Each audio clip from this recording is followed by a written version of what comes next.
What's up everyone, it's Endymion, and the closer we get to June, the more insufferable things are about to come. In case you somehow forgot, June is Pride Month. And it's when companies start to virtue signal at a rate we usually don't see for the rest of the year. Everyone's icons suddenly go into rainbows and everything is about inclusivity. Except for the Middle Eastern icons, they stay normal because we all know these companies just do this for pandering reasons. Sadly, we're already getting a slice of the pie that is the June storm of nonsense that's coming.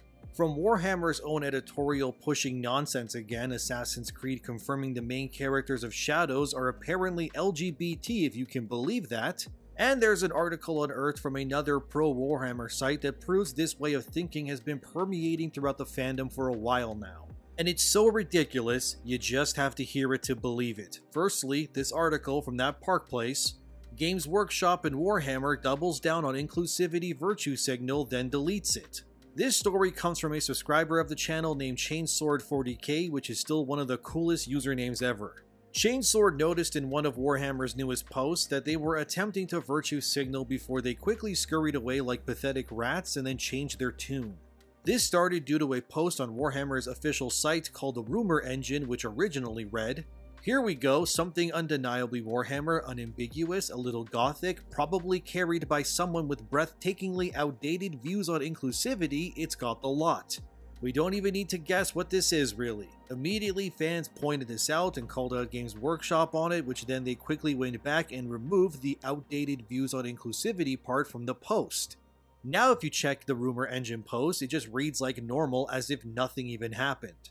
But like always, the internet doesn't forget, and the pathetic push to virtue signal has done nothing but anger people. And it seems like Games Workshop keeps trying to do this over and over again with varying degrees of backlash.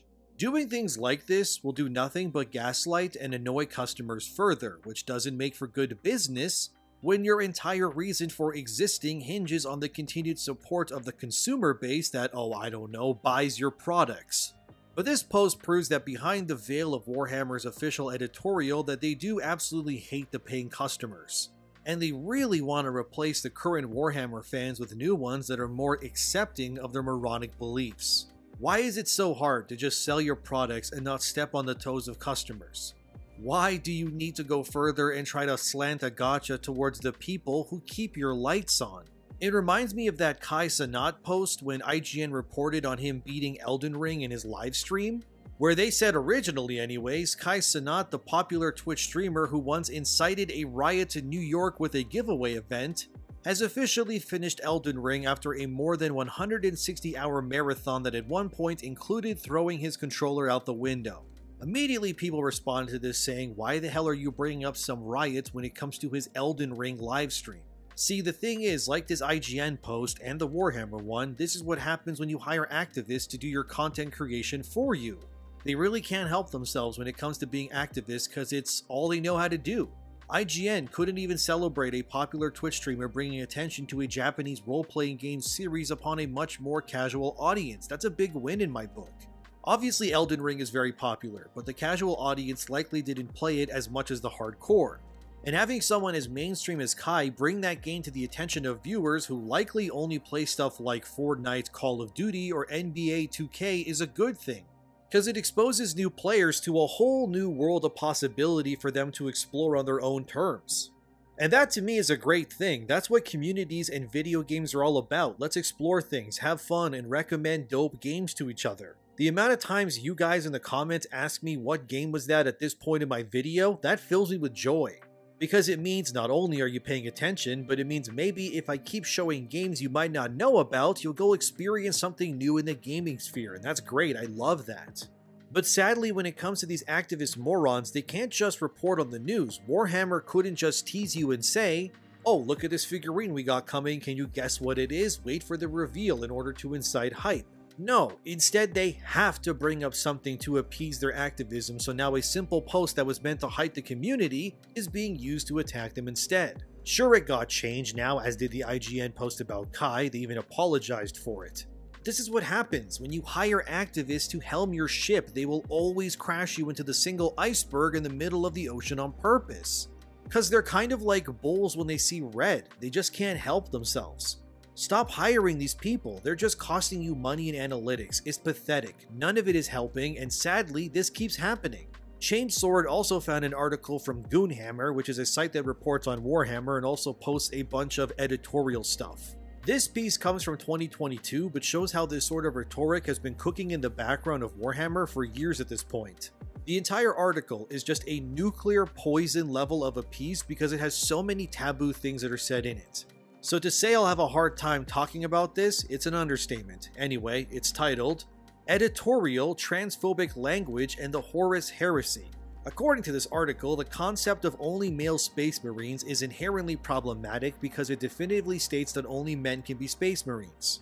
And therefore, because of this lore bit that has basically been the foundation of Warhammer since its inception, must be changed because it is sadly anti-trans of all things.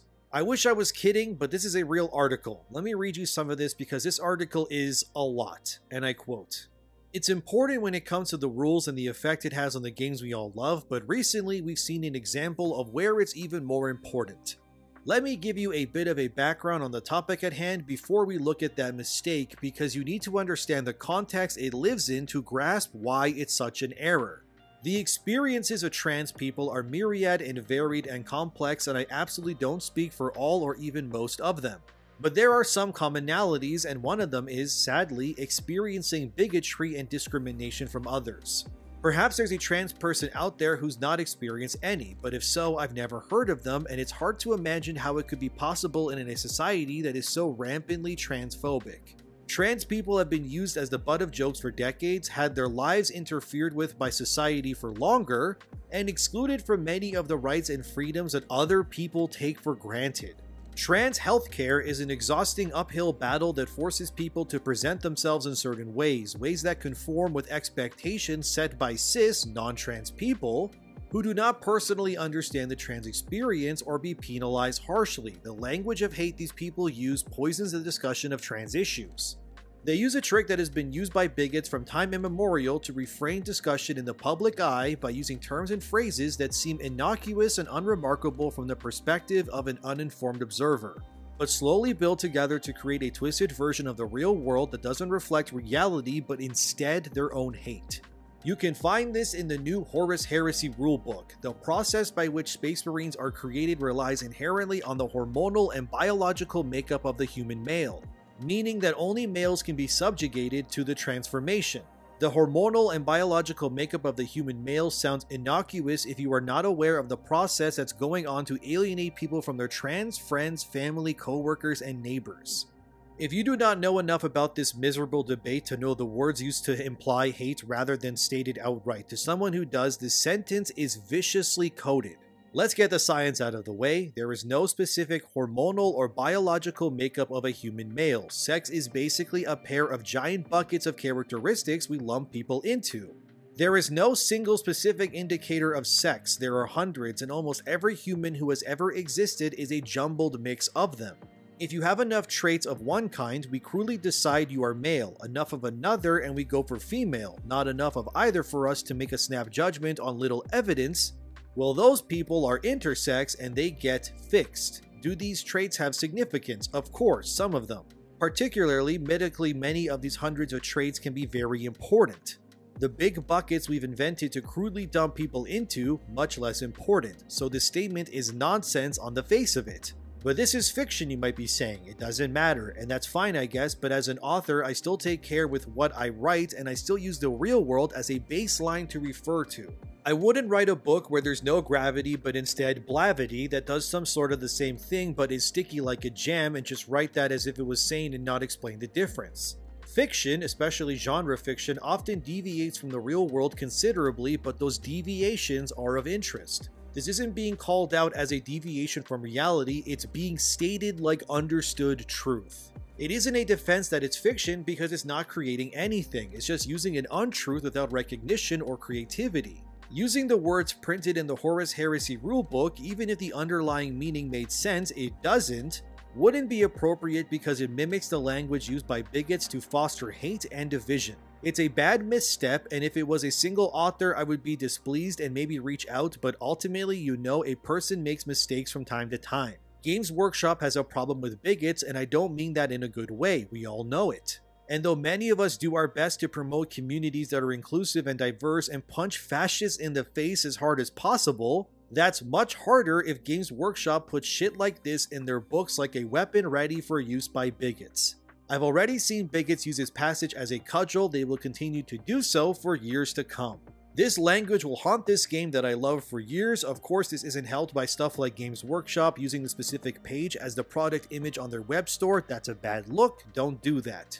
We need Games Workshop to do better so our communities can be better and, most importantly, safer. We need them to employ sensitivity readers and check their language for issues. We need them to make inclusivity and diversity a core part of their identity and creativity, not just a statement they put up on a website every year or two. It's Pride Month, but I don't feel very proud of Games Workshop today. End quote. As you can see from this article, again from 2022, that many of the things that Goonhammer's editors are saying here have come to fruition within the franchise. Prior to this article, Warhammer was its authentic self. It was a property meant to bring people together through their collective love of the brand. Now it does things like changes lore through new books to bring in concepts like Adeptus Custodes being female and more. This entire article is literally because one editor is mad that Space Marines are only men. That's it. That's the reason they're angry about this. And what this article is perpetuating has largely come to be true in the years since. Warhammer is more inclusive, diverse, and all of that because people like this editor are not writers first, but activists. It's just like that rumor image that had to dunk on people or the IGN Kai Elden Ring thing. They can't help themselves. They can't remove their activist brain from the conversation when it comes to literally anything at all. We have to contort everything to meet the demands of these individuals because if you don't, they'll shriek and cry. There's a lot to be dissected in that article too. Saying trans people are not protected is just false. They are 100% one of the most protected classes of people in society for the past few years easily. The fact hate speech laws exist that can throw people into prison for misgendering someone kinda disproves what this author is saying. Look, I get it, trans people want to be represented in media like everyone else.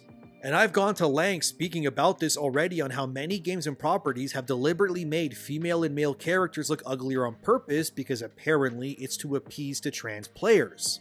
But like I said, now I'll repeat, you're not helping trans people by diminishing the quality of things by making them ugly or worse. If anything, it's actually worse in the long run because these companies are saying the only way trans people can see themselves is if the media is made deliberately uglier on purpose. That just means these companies think trans people in general are just ugly and therefore only ugly characters must exist or they'll be offended. And like I said before, it would be better if companies instead made idealized, more attractive versions of not only male or female characters, but trans ones too.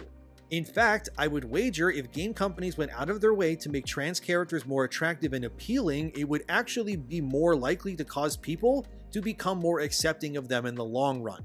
You're doing nothing for the trans experience or the individuals within it by lumping them all together and saying they must be depicted as ugly so that they can relate to something.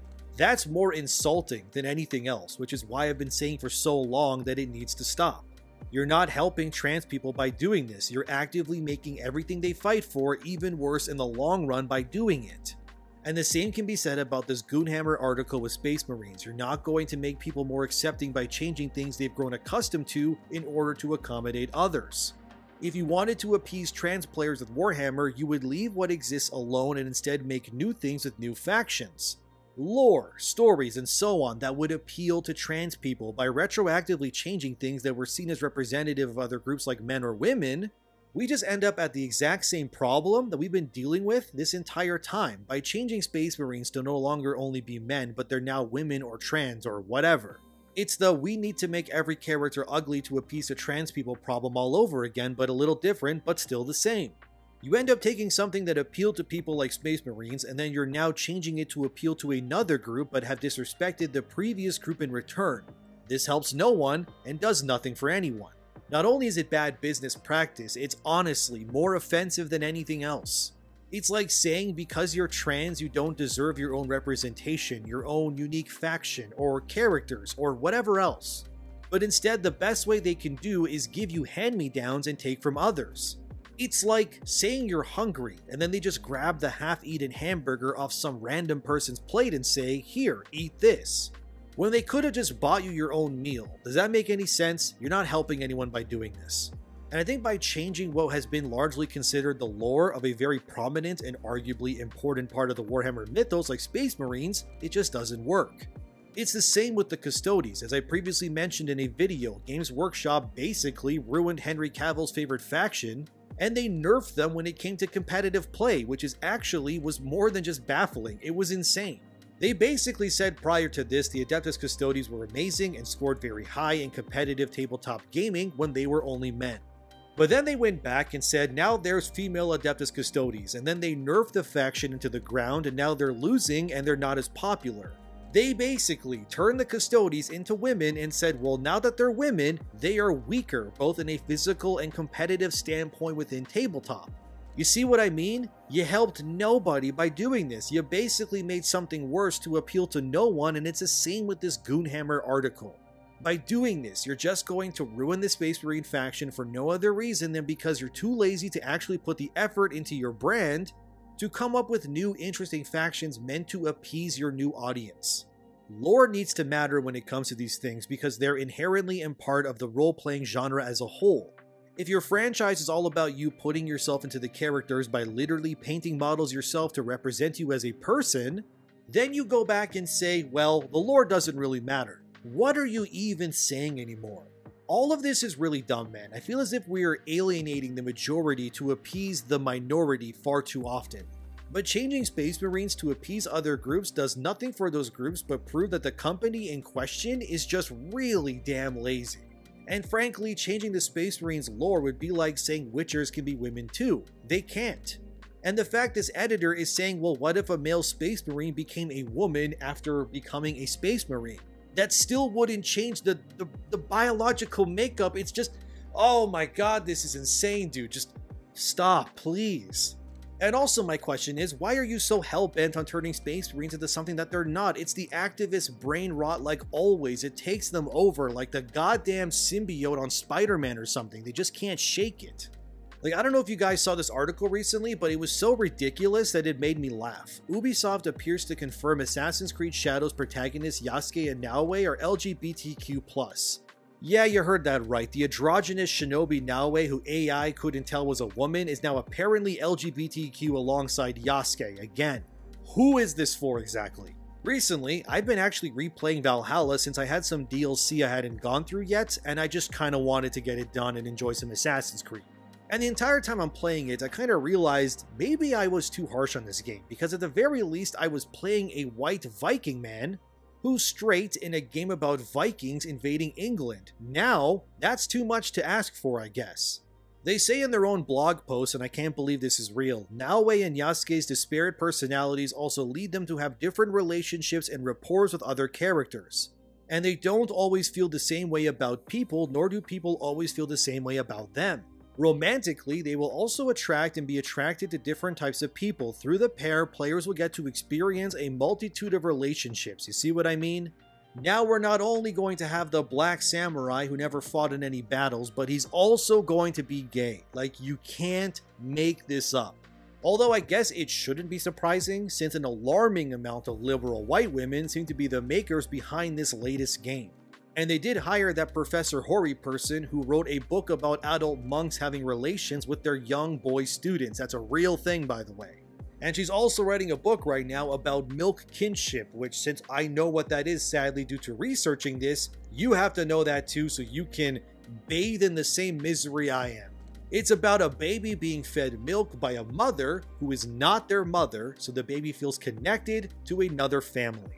I think I speak for most when I say I just wanted Assassin's Creed Shadows to be an authentic Japanese-era adventure with a male and female shinobi variant as the main character. Just like Valhalla as well, and technically to a degree also Odyssey. Like, literally just keep doing that, Ubisoft. Because not only does it separate the resources available, but it makes both characters have less abilities between them. Just look at what they did with Jacob and Evie Fry in Syndicate. I just wanted another Eivor-like character in Shadows. That's all I wanted. I don't care if there's a female option. Just let me play as a Japanese male shinobi. Why is that too much to ask for? But this is what I'm saying. Between the LGBTQ plus whatever force push in Shadows, we also have it for Warhammer 2. There's far too many activists in gaming and journalism these days. It's reached well beyond the fever pitch point of what should be deemed acceptable anymore. If you told me 5 years ago that Assassin's Creed would have a Japanese-centric game that was starring a black gay samurai, I would have laughed in your face. There's no way. And now, I'm unironically looking at what's in front of me, and I'm equally devastated, and I'm kind of laughing at the same time because it's so ridiculous, but of course it's true. Of course it is. It doesn't help that the trailers for Assassin's Creed Shadows are currently in Ubisoft's worst disliked ratios of all time. Because again, I have to ask, who is this made for? Assassin's Creed fans just wanted a Japanese Assassin's Creed game. Maybe in the next, 15 or 20 years, if Ubisoft even still exists at that point, they can circle back and make another Japanese-led game that isn't ran and made by woke idiots. Actually, you know what? That's my final question for you today. What do you think the future of gaming and entertainment will look like in 10 or 15 years? Will it be more based or more woke? Let me know in the comments. I think the pendulum is going to swing so far in one direction, it'll send everything the other way. I wouldn't be surprised if we don't return to some semblance of normalcy in the next 5 years, or am I too hopeful? I probably am. I gotta stop doing that. But what do you think about all of this? Should Space Marines be made trans? What about a gay black samurai as your playable Assassin's Creed hero? Let me know in the comments. As always, thank you for watching. Subscribe, like, and share the video, and thanks to my patrons as always too. Have a wonderful day, and I'll see you in the next one.